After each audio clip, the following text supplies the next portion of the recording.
Okay, mambo vipi? Ninaamini kabisa kwamba tuko vizuri sana. Kama ambavyo ilivyoada, mimi na wewe inabidi tukutane hapa tuzungumze mambo kadha wa kadha yanayoendelea katika uga wa kimichezo. Naamini uko sawa. Hivi uko sawa kweli? Ngoja nikuangalie vizuri usoni. Uko sawa? Okay, uko sawa. Mimi mwenyewe niko vizuri. Na najisikia furaha sana nikipata wasaa mimi na wewe kukutana hapa ili tuzungumze masuala mbalimbali ya kimichezo.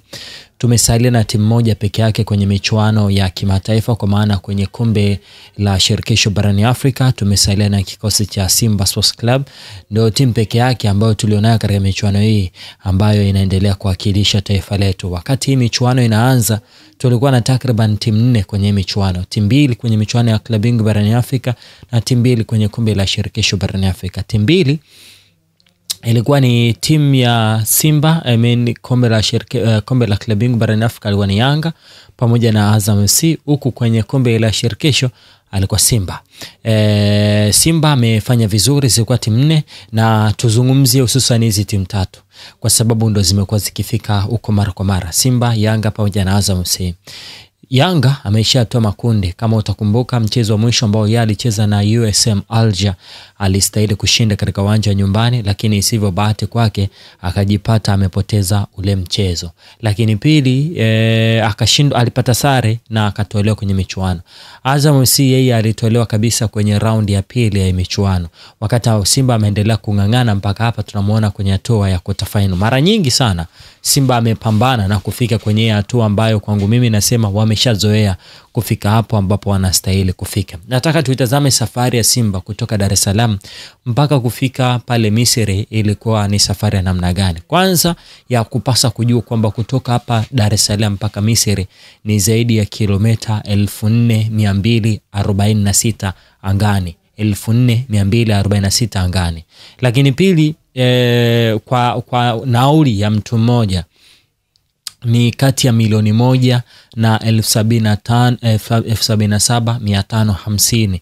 Hiyo ni kima cha chini, na hiyo tunazungumzia direct flight mpaka milioni 1,139,100.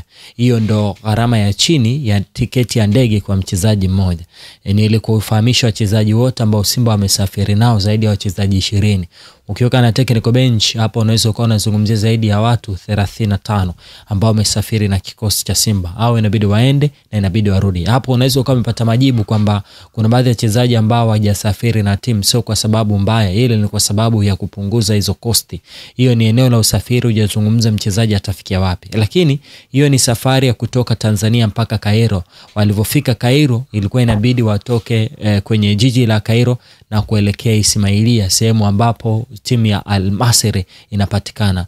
Kutoka Al Masry, kutoka Cairo kuelekea Al Masry ni kama kilomita 127.5, na hapo walibidi tena watumie ndege ambapo wametoka Cairo wameelekea Ismailia.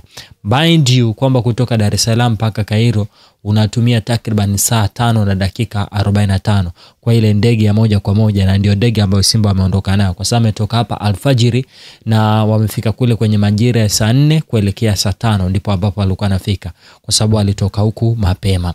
Sasa Simba wanaelekea Ismailia ambapo uwanja mechi itaenda kupigwa kwenye uwanja wa New Suez Canal ambao unapatikana kule Ismailia, Egypt. Ni uwanja ambao si mkubwa sana, lakini una uwezo kubeba mashabiki 27. Ambapo sasa tukitazama Ismailia mara baada ya kutazama safari ya Simba.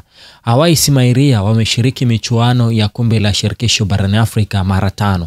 Bahati mbaya hawajawahi kushiriki klabu bingwa barani Afrika. Na mwaka 2017 waliishia kwenye hatua ya playoff, kwa maana hatua ya awali, hatua ya pili and then playoff, wakatolewa na KCC, ambapo mchezo wa kwanza walishinda kwao 1-0, na mchezo wa pili KCC akaja kushinda 1-0. So wakatai wakapiga penalty, na isivyo bahati KCC wakamdondosha Al Masry kwa penalty 4-3. Mwaka 2018 wakacheza hatua ya semifinal, ambapo hapa walikutana na kikosi cha Vita Club ya DRC Congo. Mchezo wa awali pale Suez Canal mechi ilimalizika 0-0 kwa maana nyau nyau. Lakini kwenye mchezo ambao ulipigwa kwenye uwanja wa AS Vita wakashinda bao 4-0 na kikosi cha Al Masry kikaondolewa kwa aggregate ya mabao 4-0. Mwaka 2018-19 waliishia hatua ya kwanza kabisa, hakufanya vizuri kwa sababu wachezaji wengi ambao walikuwa vizuri waliondoka.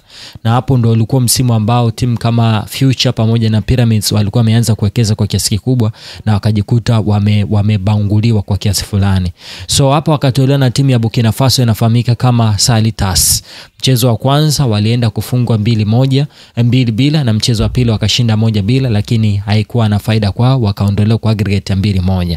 Msimu mwaka 2019-20 walifanya vizuri na kujipata wapo kwenye hatua ya quarter final, ambapo mchezo wa kwanza wakiwa nyumbani walitoka kwa sare ya bao 2-2 na mchezo wa pili Berkane akaenda kushinda bao 1-0, wakaondolewa kwa aggregate ya 3-2.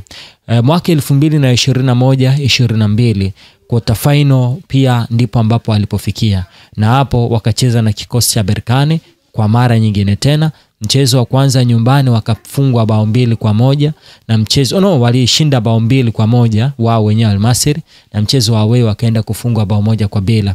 Isivyo bahati wakatolewa kwa aggregate ya bao la ugenini kwa sababu kikosi cha Al Masry Berkane waliweza kufunga bao ugenini ila wao hawakuweza kufanya hivyo.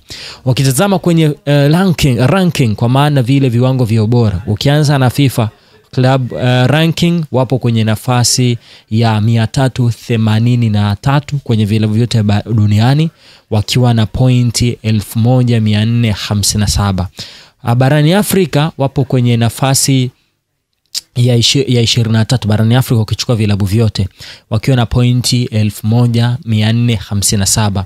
Lakini pale Misri hii ni klabu ya 4 kwa ubora kwa mujibu wa ranking. Unajua kila msimu wanakuongezea sio current performance, lakini tunazungumzia ranking ambayo pointi zinaendelea kuongezwa the way ambavyo wanavyozidi kucheza. Hao jamaa wako nyuma ya Zamalek, nyuma ya Al Ahly na think Pyramids wako nyuma yao wakiwa kwenye nafasi ya 4.